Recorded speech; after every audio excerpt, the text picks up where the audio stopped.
Hey there, EB here with our midweek weekly update. Um, it's good to see everybody. I usually do this on Thursday.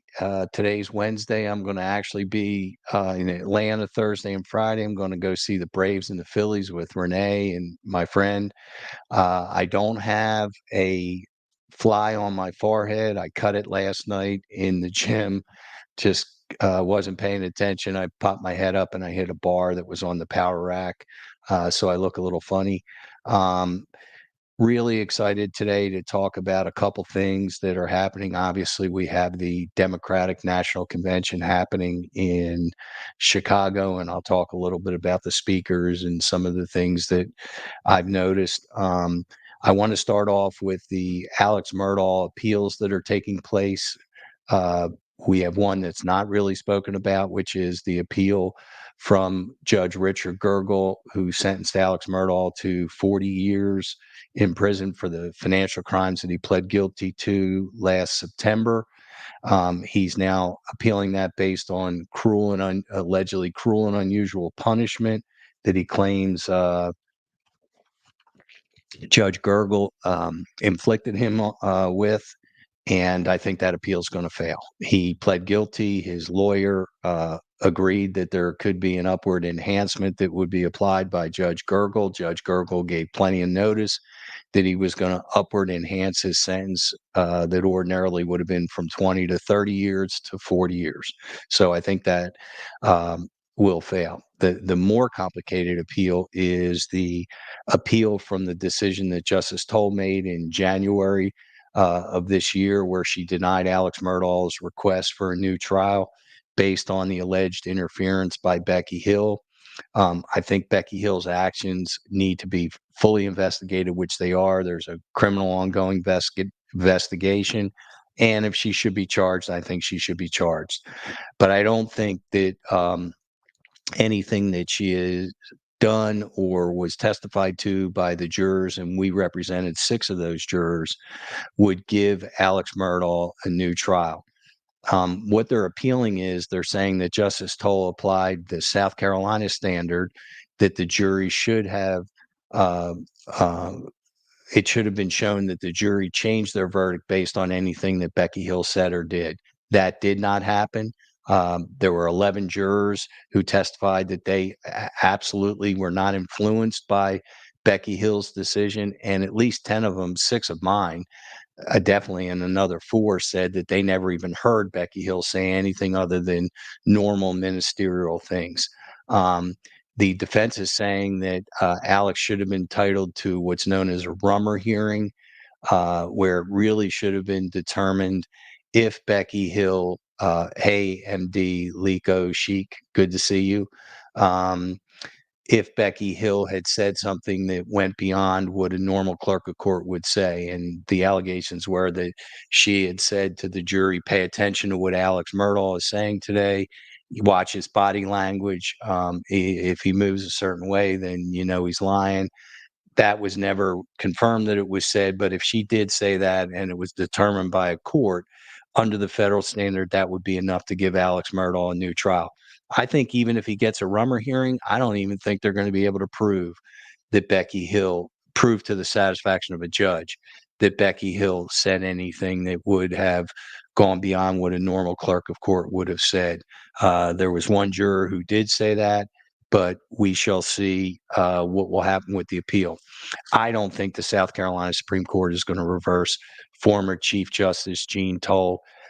That would be a lasting sting to Justice Toll's reputation. I think if it's going to be reversed and he gets a new trial, it will have to be done by a federal court or by the United States Supreme Court, and that is years and years and years down the road.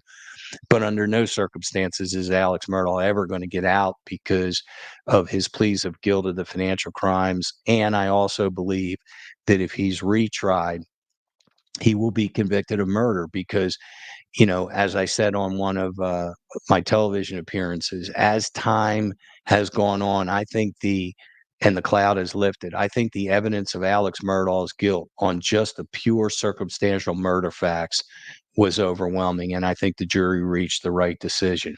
Um, I think looking at what's going on right now over in Israel and in the Middle East, I think this is the last chance for Israel and Hamas to agree to some kind of ceasefire. I think Israel is on high alert for Iran to respond for the killing of one of the Hamas leaders on Iranian soil, and they're on high alert what's coming from Beirut by Hezbollah. And so I think that if a peace deal cannot be reached in order for these hostages to get back, I think it's going to just blossom into a full-blown war. They will annihilate all of Gaza. All the innocent civilians in Gaza will end up casualty of war. They will ultimately perish, possibly because of starvation and health issues. So, this is the best time. I am pro-Israel, but I do see from the Gaza citizen standpoint that there has been a lot of carnage of innocent people that really don't have the ability to stand up and object to what Hamas is doing. And so I do agree that peace is better than war. I do agree that the hostages need to be released. I think that as the days go on, the chances of them living are getting slimmer and slimmer. In fact, Israel recovered 6 bodies from Gaza, 6 hostages' bodies this week.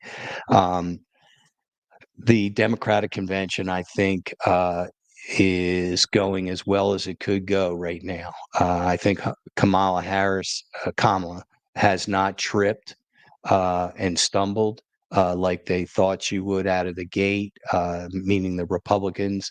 I don't think they have found their footing on how to attack her yet. I know that Trump has given her the nickname of Comrade and Kambala and different things like that, but even Lindsey Graham came out on Sunday on some of the political shows and said that Trump needs to stop attacking her personally. He attacked her by saying he's better looking than she is. I just don't think that gets you anywhere.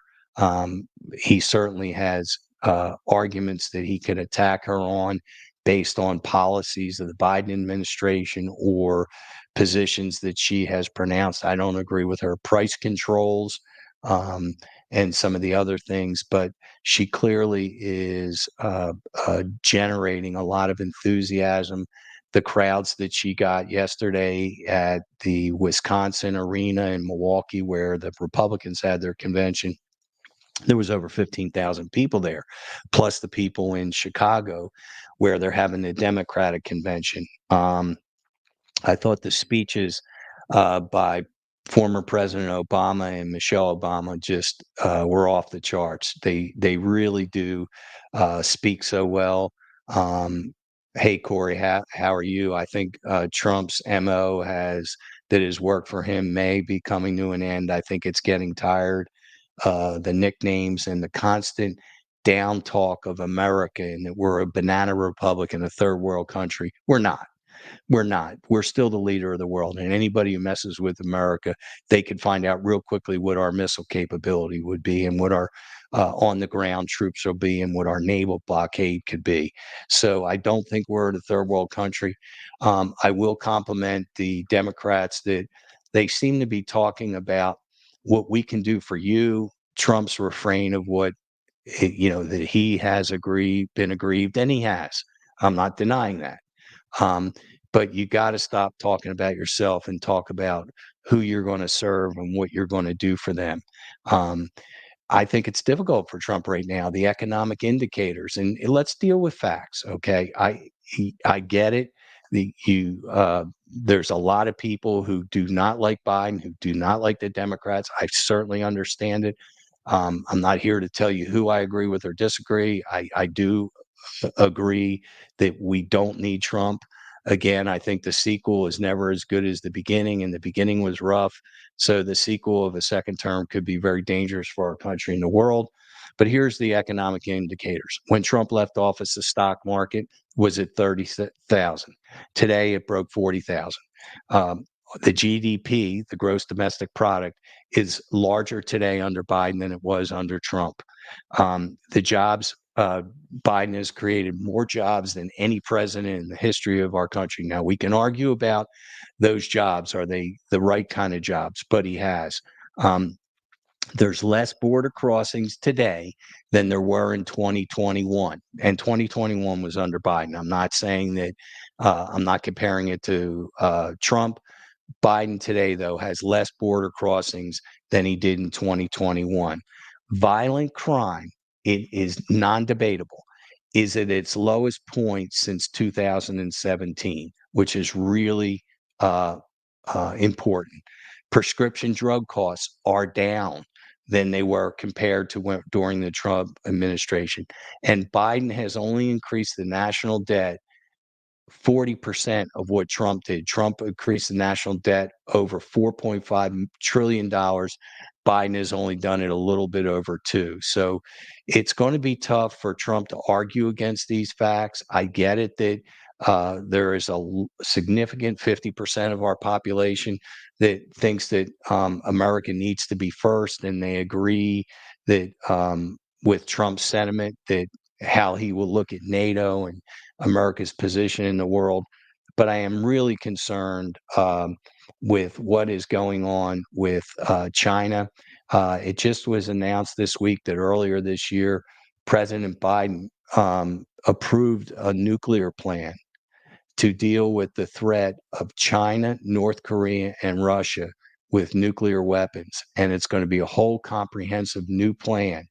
And as you know, President Putin of Russia has threatened to use nuclear weapons in Ukraine. So that was a little known thing that took place um, earlier this year about nuclear weapons. I thought it was interesting at the Democratic convention that Stephanie Gresham, who was the former press secretary for Melania Trump and then became the president's Trump's press secretary. She spoke at the Republican National Convention, and she showed a text message where she sent to Melania Trump that said, "Please tell President Trump, your husband, to implore the protesters at the Capitol to do it peacefully and not in a violent manner." And she never responded to Stephanie Gresham. I thought hearing the mayor of Mesa, Arizona, who's a Republican mayor, speak at the Democratic convention was pretty telling. Um, I'm really excited about the fact that one of my favorite books by Eric Larson called Devil in the White City about the Chicago World's Fair in the early 1900s and the serial murder. The rights of that have been purchased by Leonardo DiCaprio and Martin Scorsese. So I'm really, really excited about that being made in a movie. I just finished watching Scott Peterson on Netflix. That was really interesting. I believe he's 100% guilty. I don't think there was anything in that Netflix thing that would indicate that he is not guilty. I thought um, remembering and seeing Amber Fry and her courage of coming forward was pretty interesting. Unlike Casey Anthony, where you could watch it, the documentary on her, and maybe start questioning some of the evidence, and maybe she was not guilty, or if she was guilty with her father. I think Scott Peterson's 100% guilty, and I don't think he'll ever get parole. We also just finished the House of Dragons. We are big Game of Thrones fans. I do not like the House of Dragons, although I'm captivated by it because I love the dragons.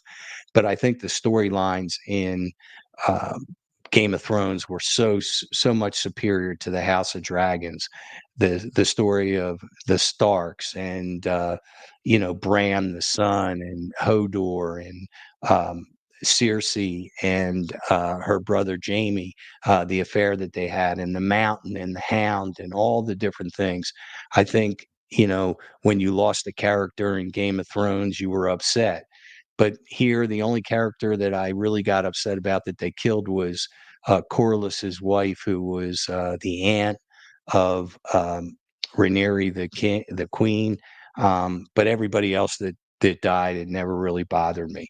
We also just finished The White Queen on Stars. That's really interesting. And now we're into The White Princess on Stars. So we're watching that. It came out this week that drug prices in 2026 are going to be cut for the elderly.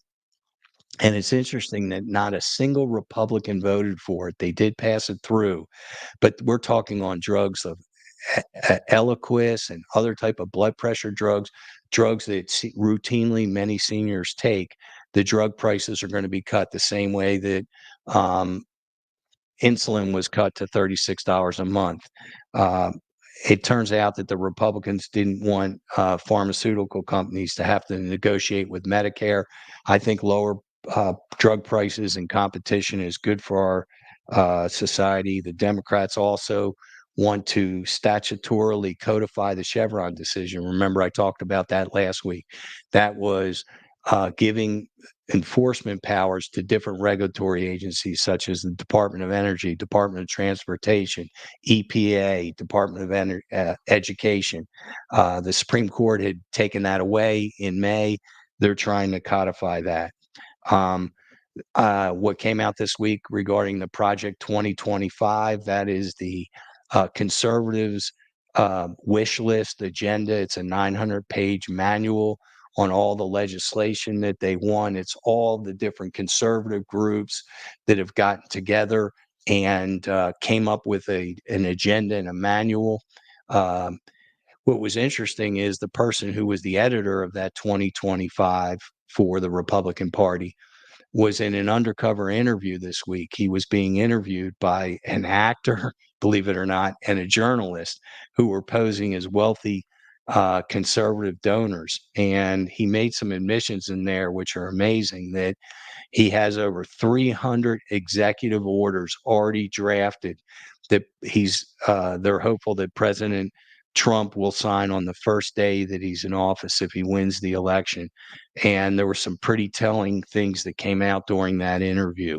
Um, I want to also talk about baseball a little bit because we're going to see the Phillies against the Braves. The Phillies obviously have Bryce Harper, Real Muto, Kyle Schwarber, Trey Turner, a lot of bats.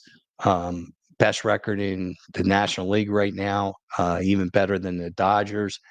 But there's a player for the Dodgers that I want to talk about. Up until recently, I thought that Mike Trout, who we never get to see, who plays for the California Angels, the Los Angeles Angels, excuse me, Anaheim Angels. He is the best player in baseball. He's the best player, I think, since Barry Bonds or Mickey Mantle. Clearly a five-tool player, can run, can hit for average, hit for power, throw, and run the bases, and a great fielder. He's been injured, though, the past 2 years, and I think his career is going to suffer. His career statistics are going to suffer. I think right now the best baseball player is Juan Soto. Aaron Judge is pretty doggone close. But I think the most skilled baseball player, and I don't want to forget Shohei Ohtani, but I think the most skilled baseball player that we've seen in the past 40 years is Mookie Betts for the Dodgers. He can play any position on the field except pitcher. He's played shortstop. He's played second base, center field, left field, right field. He's got a cannon in his arm. He is a perfect teammate. He never ends up in the newspapers. And just an amazingly skilled baseball player. So let's watch what goes on this weekend. We're starting to get close to September when the pennant races will tighten up. I think ultimately it'll be the Phillies or the Dodgers versus the Yankees or the Orioles. Even though the Guardians have a great record and probably the best in the American League, I think ultimately it's going to be the Yankees and the Orioles. I'd love to be able to see the Phillies versus the Yankees or the Yankees versus the Dodgers. My podcast, Good Skill Podcast, is now 2 weeks into its existence. The first one we did Rebecca Rausch. This week we interviewed Bert Soren, who is the president and owner of Sorenex Equipment. He's got a beard like the ZZ Top guy, but he's got some really interesting philosophies about life and how you run a company and how you motivate your workers. So that's interesting. Let's see how the rest of the Democratic convention goes. Tonight, I think they're having Bill Clinton speak, and I have no idea why they would do that. I think it is an absolutely thank you, Corey, for talking about good skill and Sornex. I appreciate the shout out. I think having Bill Clinton at the Democratic convention is the worst thing in the world. I think he's history. I think his philandering with women doesn't help the argument about Trump and his philandering in women. I think the Obamas have taken over for whatever the Clintons had their stranglehold on the Democratic Party. They obviously buried Hillary Clinton on Monday night. I do not think that they should have him speak. I think it was smart to have the Obamas speak on Tuesday night because there's so much better speakers than anybody else that could speak. Um, Doug Imhoff, I thought, did a decent job, who's the husband of um, Kamala Harris. I think he's comes across as a nice guy. I think he plays the perfect role as being the supportive husband for Kamala, either as vice president or president. I'm anxious to hear Adam Kinzinger, who's a former Republican House member, speak tonight. So we'll see how it ends, and we'll see how Kamala's speech makes tomorrow night. And Tim Walz. I've already made my feelings known. I do not like Tim Walz. I don't think he was a good pick, but I could be proven wrong. But I think there were much better candidates out there to be picked, whether it was Cooper, the governor from North Carolina. Certainly, my first pick was Governor Josh Shapiro. Mark Kelly, the senator from Arizona, who was an astronaut and a Marine fighter pilot, and certainly Andy Beshear could have been a forced selection from Kentucky, who is a Democratic governor in a Republican state.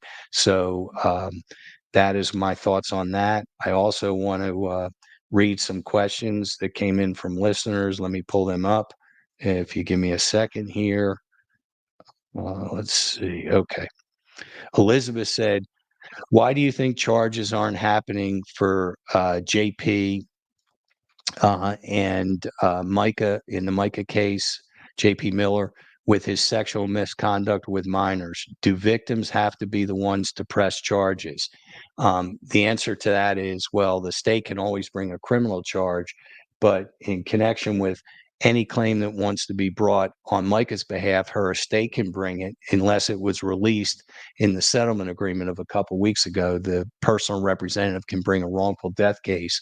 And if he molested minors, and if that's true, they would have up until they're 18 years old for the clock to start. So they could bring their claims now, or when they turn 18 years old, they would have 3 years to bring those claims for assault and battery and the molestation if it did happen. And again, no, not sure of it. He hasn't been charged with anything, but there could be civil suits for that. Twitter user JRB said, y'all never did discuss the egg juror's book. I heard that the egg juror is coming out with a book. It's going to be interesting to see if it sheds any new light on her discussions that she had with Judge Newman back in chambers before she was discharged, and the interactions that she said may have existed with Becky Hill. It could have some input on Alex's appeal, if any of it is capable of being proven. But I don't think the appellate court's going to take new facts. That would have to happen on a new hearing in a lower court. The appellate court doesn't take new facts. They deal with the record that's given to them from the January hearing. And then it said, since Dick is going to die on this hill, yeah, I agree. Dick is going to die on getting him a new trial. Whether he ultimately, if a new trial is granted, going to be the one that tries it, I don't think so. I think there'll be new trial attorneys, but I think we'll see what the egg juror has to say. Casey Odell asked, when does the Mark Sanford episode come out? That will come out next week. And then we have an episode from the anti-terrorism unit officer from Australia who was shot 14 times. And then I have somebody who was paralyzed who uses an exoskeleton suit to walk marathons. Um, Mary Barnhart says she would like to hear Kinzinger. She said she's Harris either way. So cool to catch you live. Yeah, let's see what it says. Let's see what the next 73 days are going to look like. So that's that. Mary Barnhart again said she didn't realize the Egg Juror book came out. Yeah, I can't wait to read it and hear what the public discourse is on it. So with that said, I want everybody to have a safe rest of the week. Have a good weekend. This morning, Renee and I and the dog spent about 15 minutes. It was like a fall, windy morning out here on the lake. So fall is coming. You could smell it a little bit at night. So everybody take care and thanks for listening. Bye-bye.